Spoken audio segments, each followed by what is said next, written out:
বেশি সহজ সরল মানুষের মধ্যে 5টি বৈশিষ্ট্য থাকে।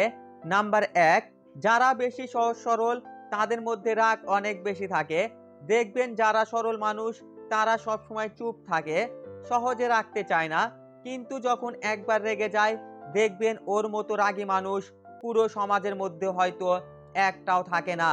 নাম্বার 2, অল্পতেই তাদের মাথা গরম হয়ে যায়।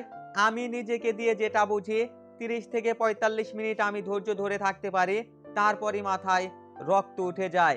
নাম্বার 3, রাগের মাথায় তারা উল্টোপাল্টা অনেক কথা বলে ফেলে, কিন্তু একটু পরেই তারা ভাবে এগুলো আমি কি বলে ফেললাম। নাম্বার 4, তারা মানুষের মুখের উপরে উচিত সত্য কথাগুলো বলে ফেলে। কে তারে ভালোবাসলো, কে ভালোবাসলো না এটা দেখার কোনো টাইম নাই।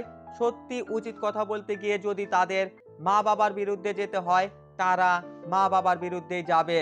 নাম্বার 5, কারো সাথে ঝগড়া লাগলে তাকে কষ্ট দিয়ে কথা বলার পর রাগ শেষে তারা নিজেরাই বেশি কষ্ট পায়, অনুশোচনা করে বলে, হায় রে, রাগের মাথায় তাকে কষ্ট দিয়ে কথা বলাটা ঠিক হয়নি।